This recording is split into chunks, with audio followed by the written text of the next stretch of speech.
Hola, reciban un cordial saludo. Vamos a empezar explicando el ejercicio número 3. Como les mencionaba, este es el tema consejería genética y el ejercicio número 3 dice: el pedigrí mostrado se refiere a la herencia del síndrome de Leigh-Nihan, una enfermedad recesiva ligada al cromosoma X. ¿Cuál es la probabilidad de que el niño indicado 4.1 esté afectado por este síndrome? ¿Verdad? Entonces 4.1 sería él, ¿verdad? Aquí me faltó colocarle, igual recuerden que siempre se les coloca en números romanos el número de la generación, primera generación, segunda generación, esta sería la tercera generación y esta sería la cuarta generación.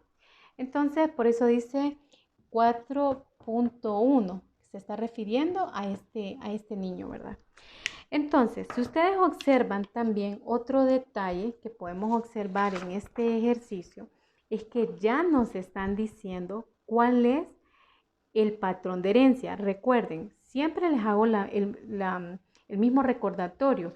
El recordatorio es que lo primero que vamos a hacer con este ejercicio es preguntarnos cuál es el patrón de herencia. Si ustedes observan este ejercicio, no nos está haciendo esa pregunta, pero para poder desarrollar ese tipo de ejercicio, esa es la pregunta que nos debemos hacer, aunque no, aunque esa pregunta no esté descrita en el ejercicio. Entonces, si ustedes observan también, aquí ya este ejercicio nos da, ¿verdad? Nos da cuál es el patrón de herencia. Y en este caso, el patrón de herencia, si ustedes observan, dice enfermedad recesiva ligada al X. Por eso es muy importante leer los ejercicios, porque a veces el mismo ejercicio me está indicando cuál es el patrón de herencia. A veces, si no tenemos el ejercicio, por ejemplo, si en el ejercicio, en la descripción del ejercicio, no nos dice cuál es el patrón de herencia, entonces lo vamos a identificar con el pedigrí. Si el pedigrí no nos dice nada sobre esto, entonces lo podemos identificar con la enfermedad también, ¿verdad? Por eso también es bien importante que ustedes conozcan las enfermedades que están relacionadas a este patrón de herencia, que sería enfermedad recesiva ligada al cromosoma X. Si ustedes observan este pedigrí, si no me dieran el patrón de herencia, sería un poquito como más difícil identificar si es ligado al X o autosómico. Sin embargo, ligado al X siempre vamos a observar que van a estar más afectados los varones que las mujeres. Esa es una característica en este patrón de herencia. Y aquí pues observamos que un varón es el que está afectado y las mujeres no están afectadas. Entonces, hasta cierto punto este ejercicio se cumple en esa característica, ¿verdad?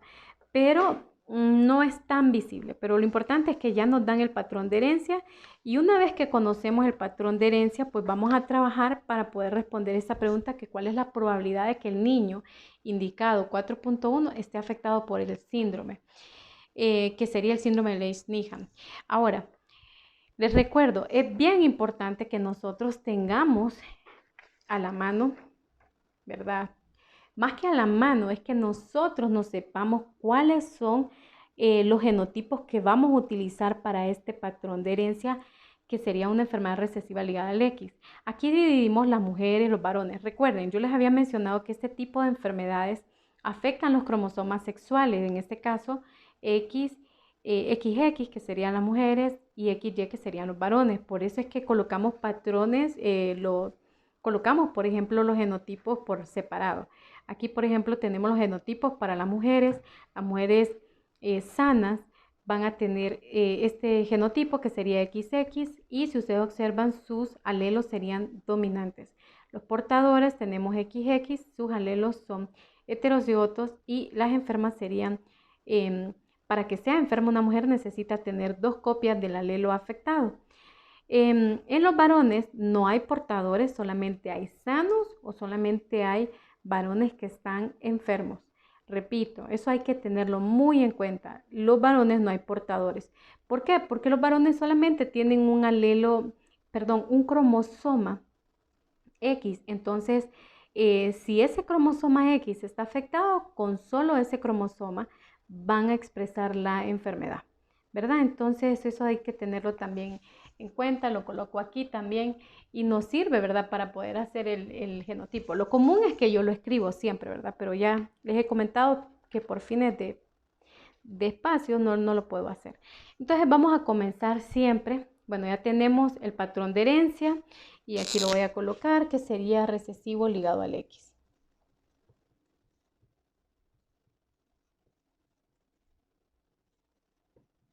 Ya tengo el patrón de herencia, aunque no me lo estén preguntando. Y siempre me hago la misma pregunta. Comienzo siempre colocándole el genotipo a los afectados. En este caso, aquí hay bien pocos afectados y el genotipo de él, de este varón, sería este alelo recesivo y el cromosoma Y. Ese sería el genotipo del varón. Ahora siempre nos hacemos esa pregunta, aquella pregunta que dice hijo enfermo, padres heterocigotos.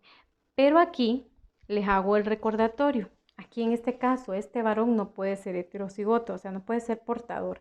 ¿Por qué? Les recuerdo, los varones no hay portadores, solamente o está sano o está enfermo. Y este en este caso está sano. ¿Por qué está sano?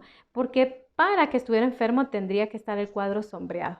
Y no vemos un cuadro sombreado. Entonces vamos a colocarle a todos los varones, vamos a aprovechar todos los varones en esta, tanto en la generación 1 como en la generación 2, en la generación 3, están sanos, ¿verdad? Entonces vamos a irle colocando los genotipos y en este caso los genotipos serían XY y la A mayúscula. La A mayúscula representa que está sano. La A minúscula representa que está, enfermo, ¿verdad? Como en este caso. Entonces ya tenemos los genotipos. Ahora vamos a colocarle los genotipos a esta mujer 2.1. No lo rotulé aquí porque aquí el espacio es menos todavía, entonces por eso no les puse, pero recuerde, todo lleva un rótulo 2.1.1, 1.2, 2.1, 2.2, 2.3, ¿verdad? Entonces en este caso ella es heterocigota, ¿verdad? Entonces va a ser XX A mayúscula, A minúscula. Entonces ya tenemos. Ahora, para saber los genotipos de ella, necesitamos hacer el cruce de el 2.1 y 2.2. Entonces vamos a necesitar hacer un cruce. El cruce sería entre un portador y un hombre sano. Ese sería el cruce. Entonces, bueno, entonces ya tengo aquí el cuadro de Punnett, ya lo rotulé como cruce 1.1, 1.2, ¿verdad? Porque vamos a cruzar entonces la mujer que es heterocigota y en un cuadro coloco uno de los cromosomas X con la A mayúscula y el otro cromosoma X con la A minúscula, sabiendo que es una portadora, ¿verdad? Una mujer portadora. El cruce sería entre un portador, que sería la mujer la portadora, y un hombre sano. Y el hombre igual, X, A mayúscula, Y. Y después lo único que vamos a hacer es X por X. Entonces sería X sería una mujer sana, un hombre sano. Aquí sería una mujer portadora y un hombre enfermo, ¿verdad? Así sería. Bueno, entonces ya esto nos sirve para colocarle los genotipos a ella, que sería el que me falta, ¿verdad?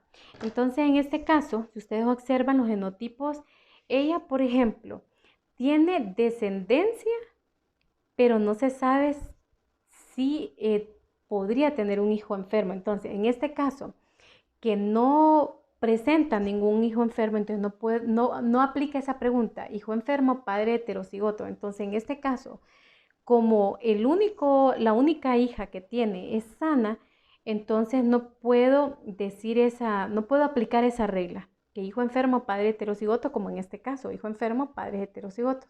Entonces, ¿cuáles son los genotipos que voy a usar? Pues voy a utilizar ambos genotipos. Voy a utilizar tanto los del sano como los del portador, en este caso de ella. Entonces, ella sería XX A mayúscula, pleca, X A mayúscula y A minúscula. Así sería ella. Ahora, para poder saber cuál es el genotipo de la hija de ella, Entonces vamos a tener que hacer un cruce entre una mujer heterocigota y un hombre sano. Les recuerdo, no use los homocigotos dominantes, o sea, los de la persona sana, porque la probabilidad no le va a salir, no va a ser exacta. Entonces vamos a usar siempre los heterocigotos. Cuando tengamos así, en este caso, que tengamos así como probables heterocigotos, vamos a usar los genotipos del heterocigoto. Por lo que les mencionaba, si usted usa los genotipos del que está sano, todos van a salir sanos. Entonces ahora el cruce va a ser entre el 2.1, 2.2 y el 2.3, ¿verdad? Sería cruce 2.1 y, perdón, 2.2 y 2.3. Ese sería el cruce. Entonces vamos a hacer el cuadro de Punnett. Este sería igual, como les digo, sería igual al que hice anteriormente, pero por fines de práctica, como lo he ido repitiendo, por esa razón lo estoy haciendo otra vez, ¿verdad? Porque a veces se le puede escapar ese detalle, de repente de dónde salió esto, ¿verdad? Entonces por esa razón lo hacemos. Entonces el cruce sería entre el heterocigoto y sería entre el hombre sano, ¿verdad? Entonces igual XX, ¿verdad? Entonces sería así, un hombre sano,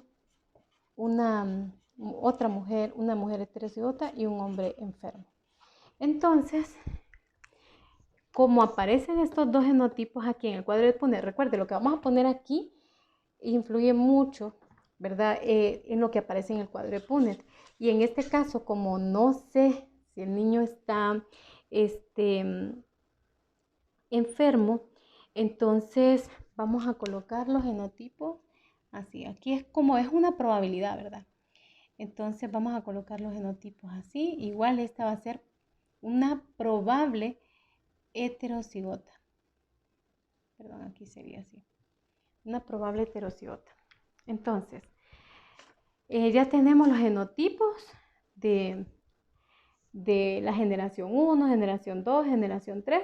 Ahora vamos a sacar la probabilidad de que ese niño sea afectado. Entonces, ¿qué es lo que vamos a hacer?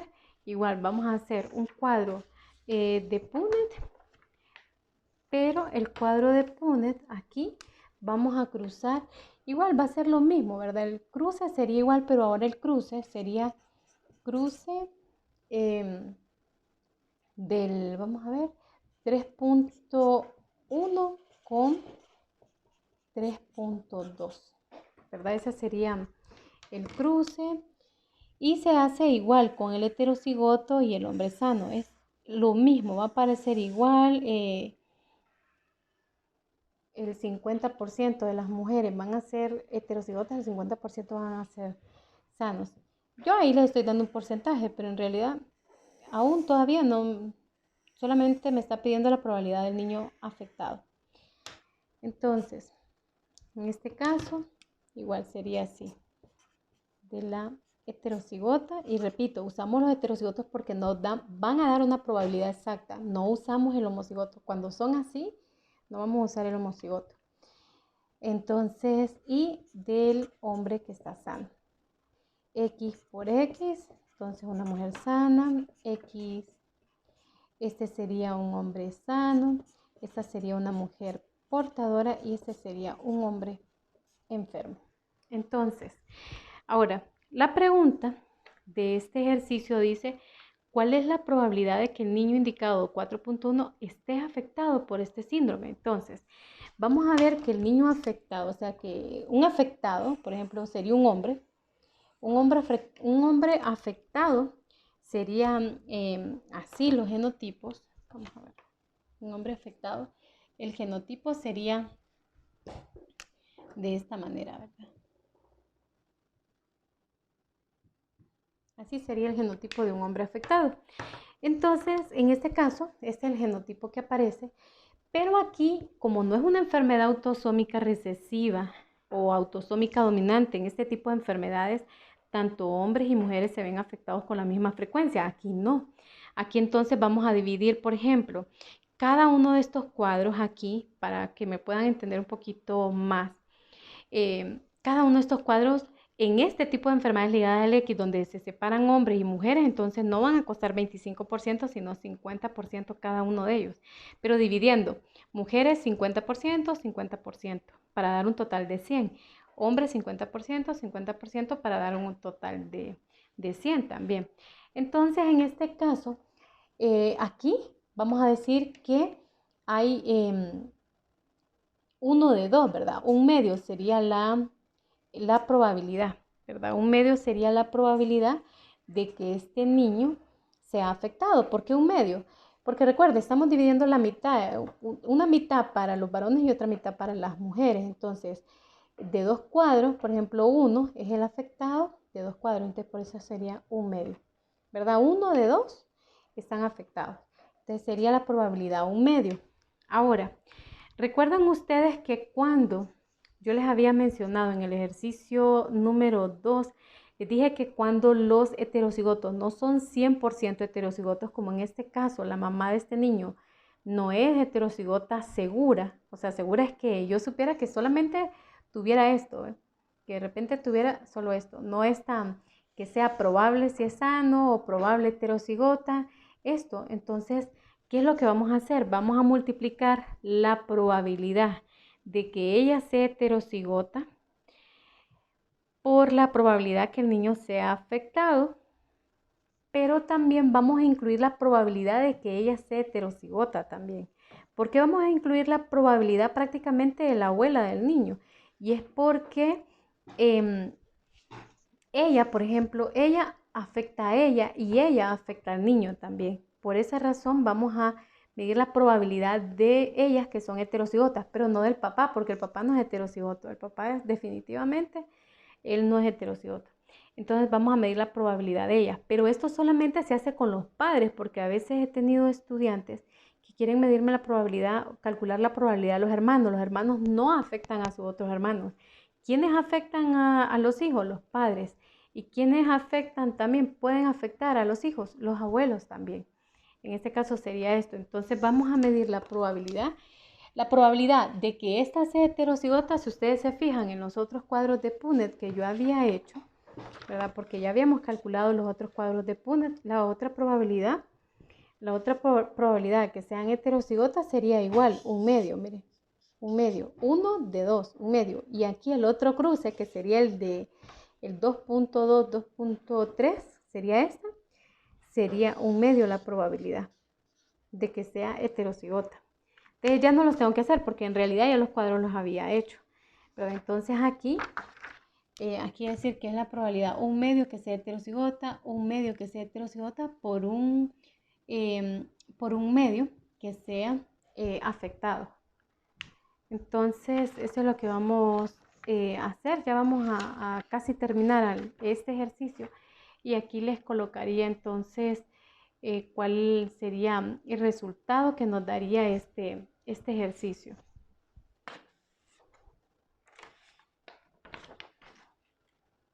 Bueno, entonces vamos a medir la probabilidad que sea heterocigota por la probabilidad que sea entonces vamos a calcularlo de esa manera. La respuesta en realidad de esa pregunta que nos hace el ejercicio sería un medio por un medio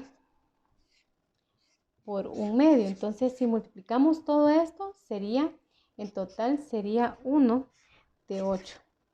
Esa sería la probabilidad. Y les recuerdo, un medio de la abuela, la probabilidad de un medio de la abuela por la probabilidad de un medio de la mamá, por la probabilidad de que el niño sea afectado. Entonces sería 1 de 8. Si sacáramos el porcentaje, igual, le repito, divide 1 entre 8 por 100 y nos da 12.5, ¿verdad? Si nos pidieran el porcentaje, ¿verdad? Si no nos piden el porcentaje, entonces quedan fracciones. Bueno, entonces espero que les ayude mucho esta explicación y cualquier pues duda que tengan igual me pueden hacer las consultas, ¿verdad? Así que muchas gracias.